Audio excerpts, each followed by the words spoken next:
Hello and welcome back to Koala Moon, children's bedtime stories and meditations designed to make bedtime a dream. Snaffles, as we know, takes great pride in his unique wares, and he likes to show them off to their best effect to his valued customers of Sleepy Forest. This evening, as he's going about his jobs, something quite unexpected happens. Okay, it's time to begin. Snaffles and the Dust Bunnies by Susanna McLaughlin. It had been a peaceful day in Sleepy Forest. The pine trees were studded with pine cones.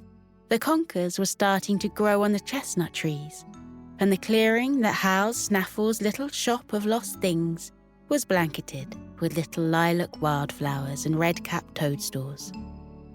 Snaffles had enjoyed a steady flow of customers all day, picking up trinkets and toys and leaving their broken or found objects in return.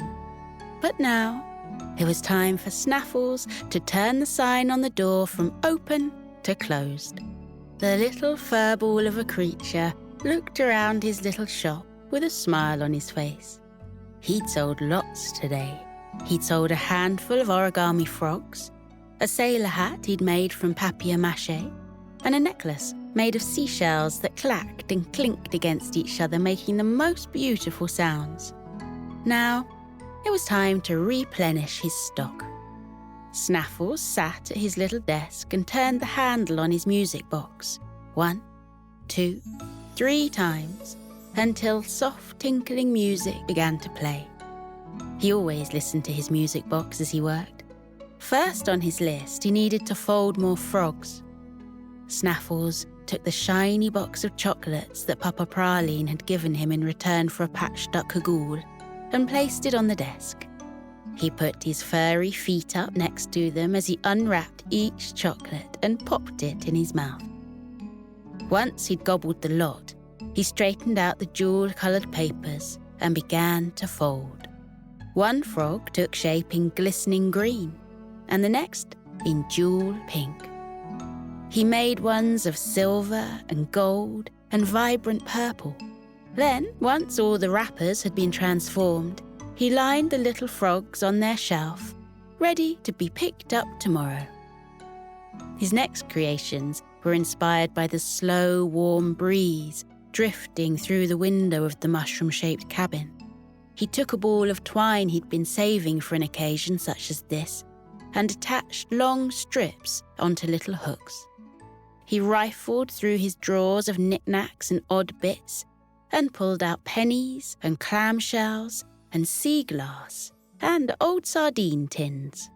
Anything that might tinkle and clang. He attached the prettiest of these objects onto the twine, and before long, he was done. Wind chimes. As an experiment, he hung the longest wind chime from the ceiling of the cabin, sucked in a breath so big he thought he might float away, and blew. A soft song of tinkles and clunks came from the dangling objects. Perfect. He tied a piece of ribbon around each wind chime and laid them out in his emptiest display case. Finally, he had to fix a broken jewellery box brought to him by a grandma koala. The velvety box had a ballerina inside that was supposed to twirl to the tinkling song of Swan Lake.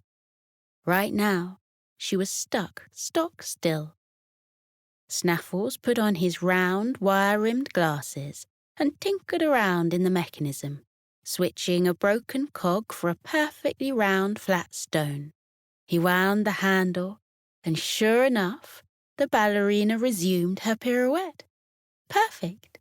Just like that, all his work was done. Snaffles looked around his glistening grotto and smiled. Now, all that was left was to clean. He took his box of old socks, put one on each hand and each foot, and skated across the floor, scooping up any dust that had gathered there. Then, with 2 new socks on his hands and 2 on his ears to keep them warm, he dusted and polished every last trinket, every sculpture and toy and tool until everything was sparkling. When all this was done, he gathered the dust into a large pile and went to suck it up with the hoover. Only when he turned the hoover on, it whirred and groaned and whimpered and turned off again. He tried again, but this time all that came out was a splutter. Snaffles shook his head. The hoover was on the blink again. He looked out of the window at the sunset that started to glow on the horizon and shrugged. There was no time to fix it tonight. He was having tea with his friends, Mira and Kamal. It would have to wait until the morning. He said goodbye to his shop, turned the big metal key in the door, and skipped off into the evening. The next morning, when the birds were still singing their morning songs, Snaffles came back into the clearing and walked up the steps to his mushroom-shaped shop. He stretched, he turned the key, and in he stepped, ready to tackle the calamitous hoover. But as he bent to open the mechanism, he stopped. The hoover was still where he left it, as was every other item in his shop, but the pile of dust was gone. Snaffles scratched his head. He had closed the window. Yes, that's right, the window was closed.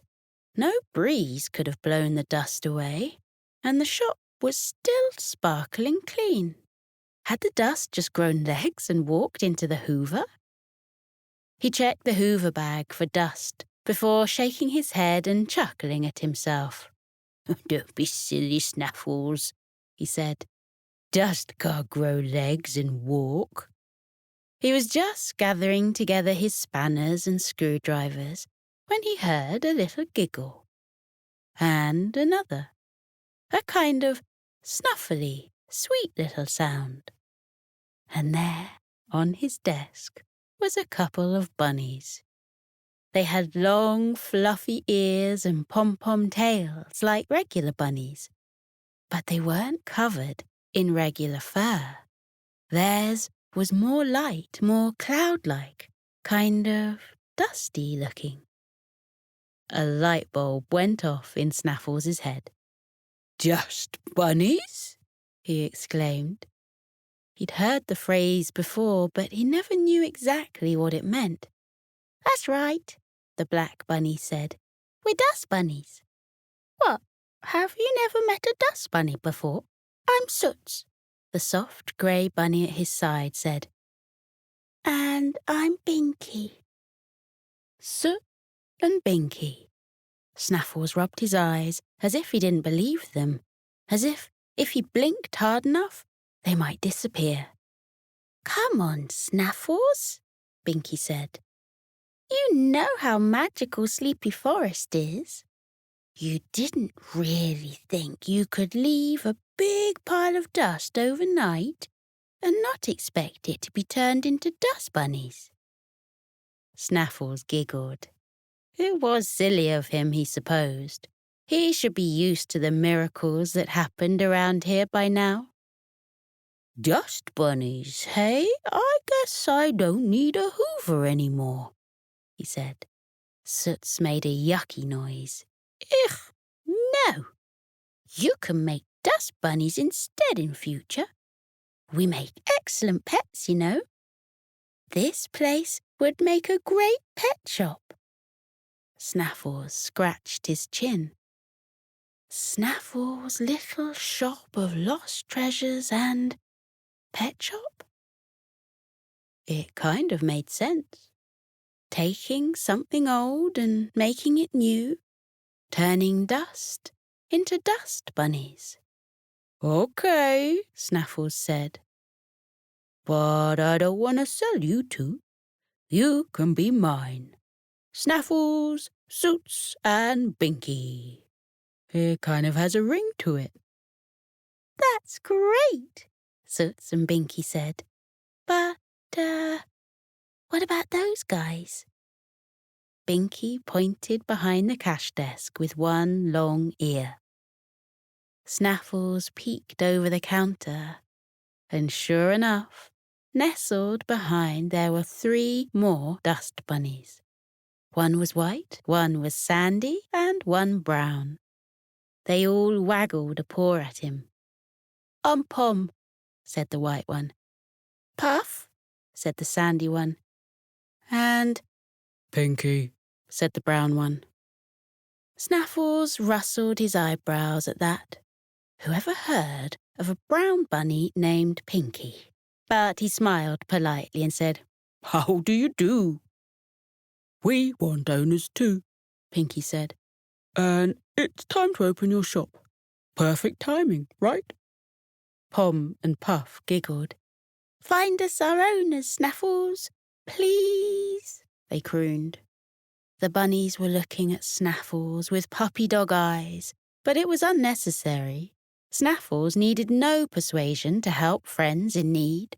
Snaffles immediately agreed. Then he skipped over to the door and turned the sign to open. Snaffles explained to the dust bunnies that to find their owners, they had some work to do. They needed flyers and a sign, and they needed to spread the word all over Sleepy Forest.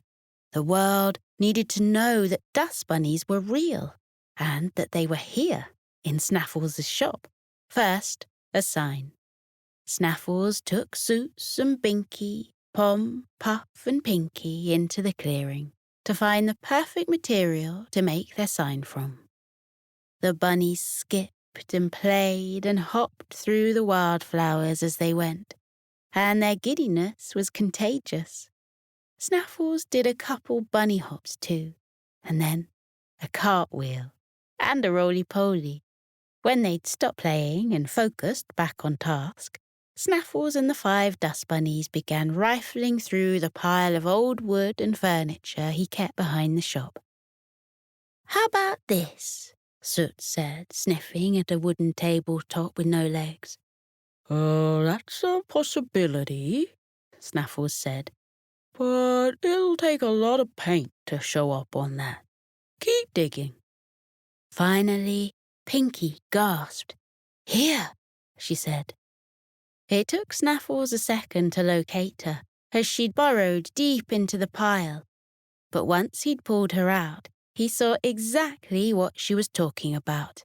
Ah, of course, the school's old chalkboard. Snaffles hurried into the shop and brought out an old ice cream tub full of odds and ends of chalk in pinks and greens and oranges that he'd been saving for an occasion like this. They set the chalkboard on the grass and created their sign. Snaffles wrote, Dust Bunnies for Adoption, in big swirling letters. And the bunnies decorated it with drawings of daisies and stars and sunshine. Puff spent all his time doodling a self-portrait that looked less like a bunny and more of a splodge. But the big smile he drew represented his own perfectly. Once it was finished, Snaffles hung the sign on the front of the shop just under the window. Next, flyers. Snaffles pulled scrap paper from his waste paper basket, and the bunnies set about with markers designing flyers, while Snaffles tended to a raccoon customer who was captivated by his wind chimes. Once the flyers were ready, and the raccoon had headed back down the forest path, pockets clinking, Snaffles headed to the window, cupped his hands, and cooed like a pigeon. The dust bunnies were concerned he might have gone loopy, but within minutes, Penny, the post pigeon, had arrived.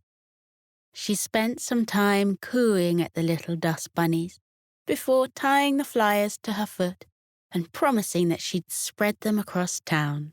It only took an hour for the first customer to come. It was Mr. Moose, the tall, shy fellow in a flat cap, who spent most of his days reading the paper in his cosy chair and shuffling around his cabin. He cleared his throat as he entered. Good day, Snaffles, he said. Good day, Mr. Moose, Snaffles replied. What'll it be? Have you run out of hand-spun yarn already? Mr. Moose grinned sheepishly and shook his head, admitting he hadn't. He still had a sleeve yet to knit on his latest jumper. He'd actually been enjoying a muffin at Betty's bakery this morning when a flyer dropped from the sky and onto his head, advertising dust bunnies. I had a strange feeling in my heart, he said, that I should come here and see what the fuss was about. Snaffles looked at the 3 dust bunnies waiting on the desk. Pom and Puff were watching with interest, but Pinky was captivated. Her eyes were glistening, and she looked like she was stopping herself from jumping right into Mr. Moose's arms. I have that feeling in my heart too, Pinky admitted in her sweet, snuffly voice. I got it when you walked through the door. I think you're supposed to be my owner. Mr. Moose's eyes lit up, and he scooped Pinky into his arms. She tucked her ears under his chin and beamed at the others. Snaffles was touched by the moment. Oh, she's all yours then, he said. Mr. Moose asked what dust bunnies ate, and Snaffles had to admit that he didn't know. Soots rolled his eyes. Cabbage, duh, he said. Or carrots, or celery, or anything, really. Mr. Moose smiled. Perfect. Pinky waved at the other bunnies and told them she'd see them soon. And then Mr. Moose walked out of the store, taking Pinky to her new home. It was around lunchtime now, and having been reminded that he hadn't yet fed the dust bunnies, Snaffles prepared a big crunchy salad, apologizing for being an atrocious host. The bunnies giggled and told him he needn't worry. He was marvelous. As they were polishing off the last of the lettuce, the door swung open and another customer walked in, clutching a flyer. A little kangaroo, followed by 2 larger kangaroos. Mum and Dad, Snaffles supposed. Hello, Kevin, Snaffles said. What can I do for you, my friend? Kevin grinned, bouncing to see him over the counter and showing him the flyer. In the other hand, he had another piece of paper, which looked suspiciously like a report card. Snaffles took both off the little kangaroo and perused the report card. Reading, B. Writing, B. Art, an A and a gold star. Snaffles held the card to the light, making the gold star shimmer, and beamed down at Kevin. Kevin, you got a gold star, he said. The little fluff ball went around the desk and gave Kevin a big hug. He knew Kevin had been working hard for that star. Kevin's mum grinned. We told him if he got his gold star, he could finally get the pet he's been asking for, she explained. And what was in the postbox next to his report card? Your flyer. It's like fate. Snaffles clapped his hands excitedly, calling the dust bunnies to hop down to the floor where they could see Kevin. Kevin stroked both Pom and Puff, tickling their tums and chasing them around the shop in a game, but Snaffles could tell it was Puff who was giggling the hardest. When Puff jumped into Kevin's arms and Pom hopped back on the desk beside Soots and Binky, he wasn't surprised. Kevin looked at Pom in the eyes and promised him they'd be best friends forever, alongside his best friend, Cuddle, anyway. Pom waved at the other bunnies and told them she'd see them soon and went off home with her new family. Not long later, the door swung open again. This time, the shop was flooded with activity as Betty Badger and her 3 children bundled in. Snaffles had never seen Lavender, Chip and Ginger so excited, not even when their mum made a 5-layer cake for their birthday. Pom grinned. She turned to Soots and Binky and whispered, "These are mine. I can feel it." The three little badgers immediately began fawning over Pom, stroking her white fur and oohing and ahhing at the tricks she showed off, hopping this way and that. Betty waited until they'd all calmed down a little and took the bunny in her arms. "Now, Pom," she said, "we live in a bakery. That means early morning starts. Would you be okay with that?" Pom smiled and said yes. She loved seeing the sunrise. "And it can be a little hectic with all of these little badgers running about. Would that be okay too?" Pom nodded. She'd be bouncing around with them.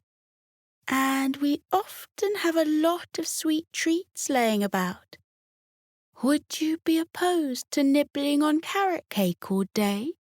Pom's eyes were practically sparkling. "No," she said. "Then you're the dust bunny for us," Betty said. Pom threw her little paws around Betty Badger's neck and squealed with happiness. Soots and Binky clapped their paws together and cheered as they left to return to the bakery, promising to visit soon. As the door swung closed, Snaffles put his hands on his hips, nodded to Soots and Binky, and grinned. "Mission complete," he declared. All there was to do now was take down the sign. As Snaffles headed out to the door and into the clearing, he stopped in his tracks. Emerging from the forest path was a crowd of animals, at least 20 of them. There was old Mrs. Tootles the sheep and her grandkids. There was a family of poodles, with the littlest in a pram, bows in her hair. There was a giraffe whose head brushed the leaves on the oak tree overhead. There was even a sloth trailing behind the group. Each of them clutched a flyer, "Dust Bunnies for Adoption." "I'm gonna need more socks," Snaffles muttered. "Hello, dear," Mrs. Tootles called. "We're here for the Dust Bunnies. Oh, my little lambs, ever so excited." Snaffles thanked them all for coming and asked would they please come back tomorrow. Then he headed back into his shop. He slipped socks on his hands and set to work. Snaffles polished and dusted every nook and cranny left in the cabin. The crack between the floorboards, the underside of the windowsills, and the back of the storage cupboard and top of the fridge, everywhere he could think of. Then, once he had a pile of dust even bigger than the one he'd left behind yesterday, he said goodnight to his shop, scooped up Binky and Soots, and headed back to his tree hollow home. Having Binky and Soots there with him that evening made his heart feel full. He made them a dinner of crunchy carrots and apple pudding. He brushed their fur, and he tucked them each into their own large, fluffy sock, where they fell asleep and snored the sweetest, snuffliest snores. Then he tucked himself into his own bed, pulled his patchwork quilt up to his chin, and smiled, looking up at the crescent moon peering through his window. "Please work your magic," he thought to himself, before slipping into dreams. Snaffles dreamt of galloping through the wheat fields with the sun on his fur and his dust bunnies at his side. He dreamt of his little shop and all the shiny things within. He dreamt of all the families out there, also sleeping soundly, who don't yet know that they're about to have a bunny of their own. And in the mushroom-shaped cabin, not too far away, a swirling, sparkling blue light was wrapping itself around a mountain of dust, which lifted and twisted and twirled into the shape of 100 happy little dust bunnies in all the colours of the rainbow. There were 2 little pink ones for Dee Dee and her poodles. There was a lilac one for Mrs. Tootles and a blue one for each of her little lambs. There were 2 brown ones that would ride off on the back of a giraffe. And there was a perfect little white one who was destined for 2 special children who lived nearby.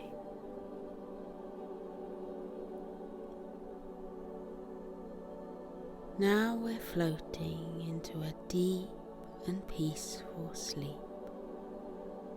Feel how your muscles are relaxing. Your arms are heavy and your legs are too, as they loosen and release any tension remaining from the day. Feel how you let your body fall into the cozy warmth of your bed. Close your eyes. Let your eyelids be heavy. Breathe deeply. Breathe in and out. Breathe in and out as you continue to breathe deeply, and as you keep feeling how your body becomes soft and heavy with sleep. Let your mind drift away. That is the wonderful secret about sleep. While your body rests, lying heavily in your bed, your mind is set free, like a bird taking flight from a branch and flying up and up and up into the air. Feel how your mind loosens now, like a balloon that has been untied from a fence, and floats up and up and up like a bird. Up and up and up it floats towards the sky until it reaches up into the clouds. Imagine that you have risen up high above the world and your head has poked up through the clouds. Then spread out all around you in the silvery moonlight, white fluffy clouds that look like cotton wool or marshmallows. They look so soft and squishy. You can lie back on them and roll around in them. Try it now. Lie back in the soft cradle of the clouds. Feel how they swirl and wrap around your body, holding you gently in the world of sleep. Clouds come in all shapes and sizes. Some are big and fluffy, some are slender wisps. Some look like puffy mushrooms, and others look like paintbrush strokes that have been left on the dark sky. Let your body relax. Let your mind relax too. Let your mind float off into sleep. You are peaceful. You are safe. You are being held in the cozy warmth of sleep. With your eyes closed, let your mind drift up, up, up and away. In the world of dreams, you can go anywhere you like. You can float on blue oceans with ripples and tufts of waves. Or you can visit castles built in the sky with spiraling turrets and drawbridges over sparkling moats. Or you can wander into the peaceful woods where the birds are twittering and the trees are dense with dark green leaves. Breathe in and out. Breathe in and out again as you fall more deeply into your cozy sleep. And with your eyes still closed, take a look around with your mind at where your dreams have taken you. When I fall asleep, I dream that I've gone to a world high up in the clouds. Sometimes the clouds are dappled silver from the moonlight. Sometimes they're soft pink and gold, reflecting the light of the twinkling stars. What form do your dreams take? Where does your mind go when you fall asleep? Maybe in your dreams there are flocks of white fluffy sheep huddling together on the green fields. Look at the mother ewe yawn widely before she tucks her little lambs beneath her woolly fleece. Or maybe you dream of a friendly dragon, curled up with his tail wrapped around him, a little trail of clouds puffing out of his nostrils. Look, the cloud dragon is smiling at us and waving. What a friendly dragon he is.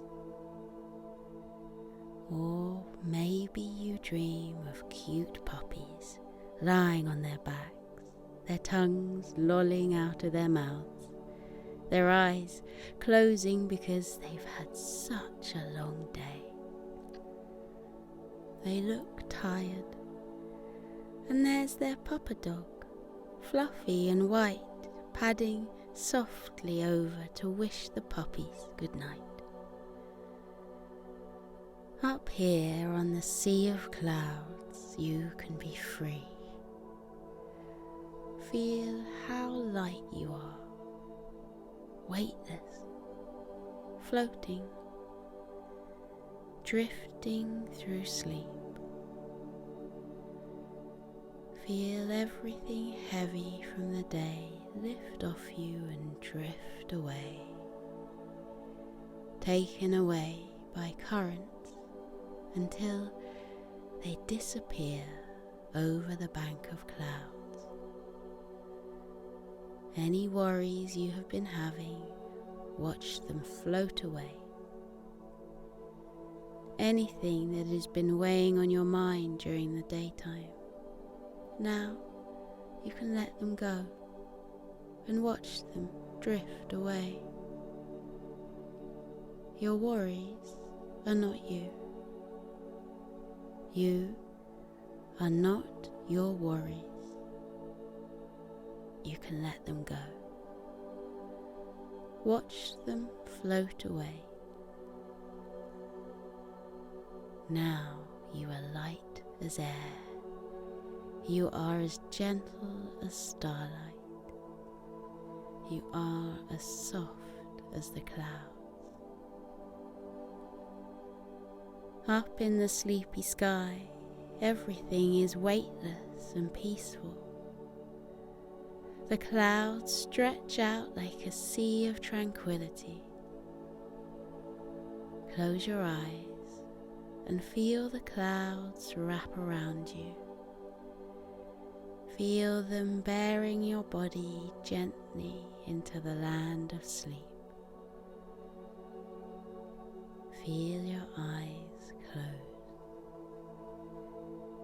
Feel them rest heavily as your body relaxes into sleep. Feel your mind lighten. Feel it loosen and drift away, light as a feather, soft as the clouds. Breathe in and out. Breathe in and out. The world of clouds is waiting for you. Let yourself fall into the clouds' soft, warm hug. They're here to protect you. They are here to cushion you. They are here to hold you as you enjoy your deep and peaceful sleep. Sleep well, little one. Sleep well in the land of clouds. Feel how light you are. Feel how weightless, floating, drifting through sleep, light as air, gentle as starlight, soft as clouds. Good night, little one. Sleep tight.